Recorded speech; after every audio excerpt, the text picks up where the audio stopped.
grandes civilizações.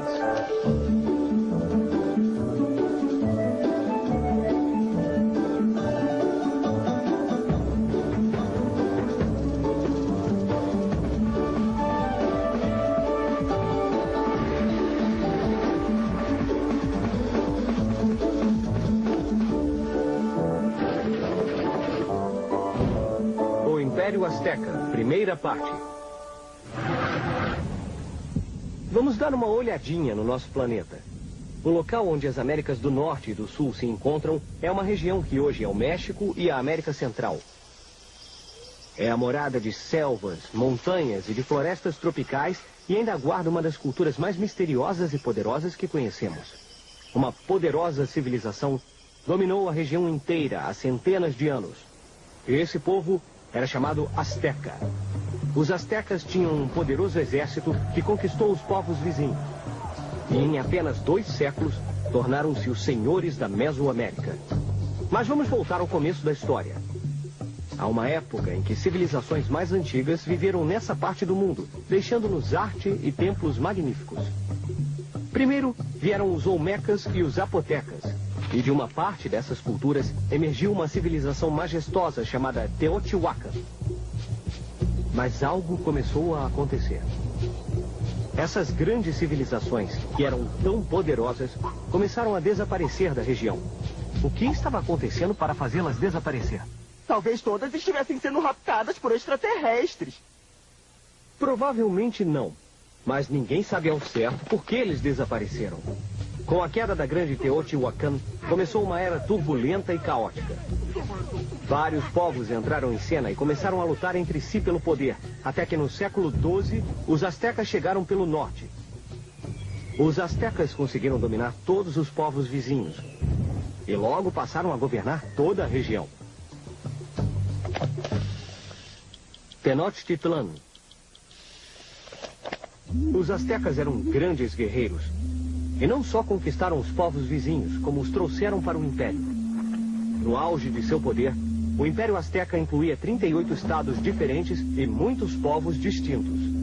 Com todas essas diferentes áreas e esses diferentes povos para governar, os aztecas precisavam de uma capital a partir da qual se organizar e governar os súditos. E assim, em 1325, criaram Tenochtitlan, uma pequena vila que com o tempo se tornaria uma lendária cidade. O centro de um poderoso e temido império. Tenochtitlan era uma cidade muito especial, construída em uma pequena ilha no centro de um grande lago. Suas ruas eram feitas de canais que ligavam a cidade aos campos, a outros centros urbanos e a outros lagos. Os cidadãos utilizavam os canais como estradas e, como a maioria das cidades, Tenochtitlan estava cheia de gente. Na verdade, a população chegou a atingir 250 mil habitantes.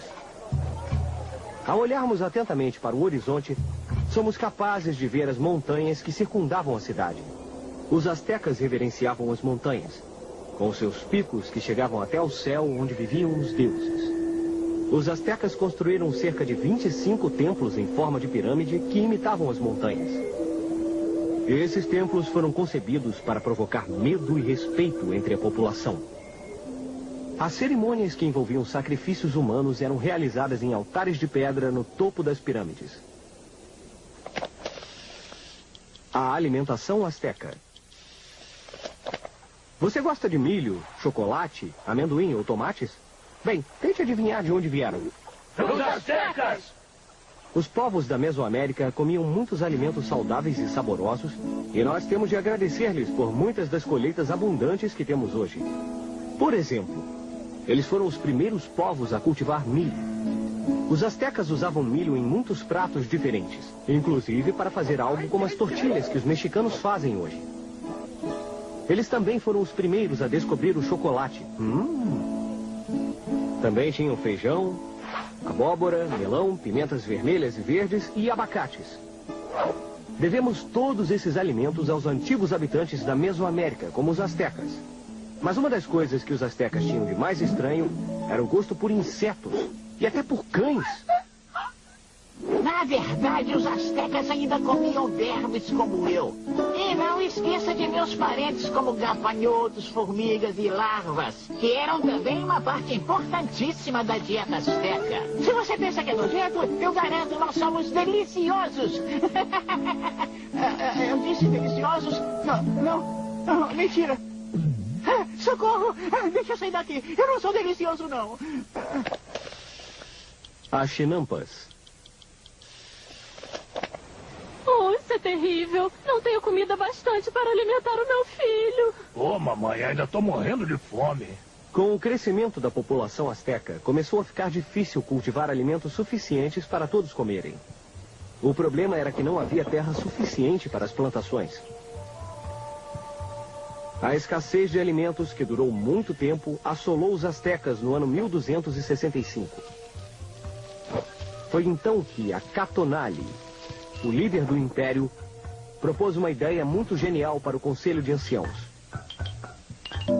A ideia foi de colocar estacas no lago e construir ilhas artificiais, criando mais terrenos para o cultivo de lavouras. Essas ilhas artificiais foram chamadas de chinampas e ajudaram a converter grandes áreas pantanosas em terra fértil. Sua estrutura também incluía uma rede de irrigação e, como fertilizante, usavam excremento humano. Essas chinampas funcionaram tão bem que uma família poderia cultivar o dobro da quantidade de alimento de que precisava para si, e a comida extra poderia ser usada para alimentar o império. A vida como guerreiros. Os astecas estavam quase sempre em guerra. Um dos objetivos de entrar em guerra era o de capturar guerreiros de tribos inimigas para sacrifícios humanos.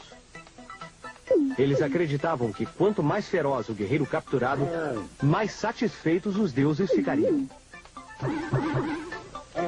Os astecas iam à guerra usando máscaras elaboradas e figurinos que representam os deuses e os animais, o que os fazia parecer criaturas assustadoras quando guerreavam. Os astecas sabiam que o medo era uma ótima maneira de ganhar uma guerra.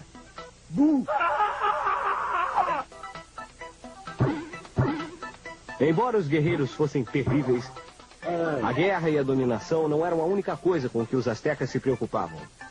Eles também eram muito interessados no comércio, e por isso estabeleceram fortes relações comerciais com os povos vizinhos. Muitos bens e artesanatos produzidos pelos astecas eram vendidos em outras cidades. Os comerciantes astecas eram muito ocupados viajando, comprando e vendendo mercadorias. Havia também um outro benefício. Os comerciantes, em suas viagens, também podiam ouvir fofocas e descobrir o que estava acontecendo em todo o império. Assim, os comerciantes tinham uma função secreta. Eles agiam como espiões para o governante asteca. Vamos usar nossa bússola do tempo para descobrir mais sobre outras invenções que melhoraram a agricultura. Quando a última era glacial terminou, aproximadamente há 10 mil anos, as poucas pessoas que tinham sobrevivido à Era Terrível começaram a vagar de um lugar a outro em busca de comida e abrigo. Um grupo de nômades chegou à Mesopotâmia por volta do ano 6000 a.C. e lá eles aprenderam a plantar sementes e a colher alimentos. Desde que deixou de ser necessário sair em busca de alimento, esses grupos se estabeleceram em casas e formaram os primeiros povoados da história. Os egípcios, por exemplo, por volta do ano 3500 a.C., usavam toda a sua engenhosidade para aproveitar as inundações do Nilo em seu próprio benefício. Eles inventaram um sistema de irrigação elaborado em que toda a comunidade participava e se beneficiava. Isso deu origem a trabalhos como o do agrimensor, que eram como os engenheiros modernos. Os agrimensores mediam e planejavam como construir os canais de irrigação. Por volta do ano 300 a.C., os romanos aperfeiçoaram um método para transportar água das nascentes das montanhas para os campos e centros urbanos. Os famosos aquedutos romanos foram construídos com muita precisão. A água era retirada de uma fonte principal e transportada por muitos quilômetros ao longo dos canais. Eram construídos acima e abaixo do solo e tinham um declive muito suave que garantia o fluxo correto de água. Os aquedutos romanos foram tão bem construídos que alguns ainda transportam água para a cidade de Roma até hoje. No próximo episódio, o Império Azteca, segunda parte, Os astecas acreditavam que um dia o mundo iria acabar violentamente e que todas as pessoas morreriam de forma dramática. Por isso, constantemente faziam sacrifícios aos deuses para adiar esse fim trágico. De acordo com suas crenças, o sangue mantinha o sol vivo. Para manter a ordem do mundo e ter boas colheitas, os sacerdotes sacrificavam muitos animais e às vezes até seres humanos. Os sacerdotes queriam oferecer aos deuses o coração das vítimas. Para elas, morrer nessas cerimônias era considerado uma grande honra.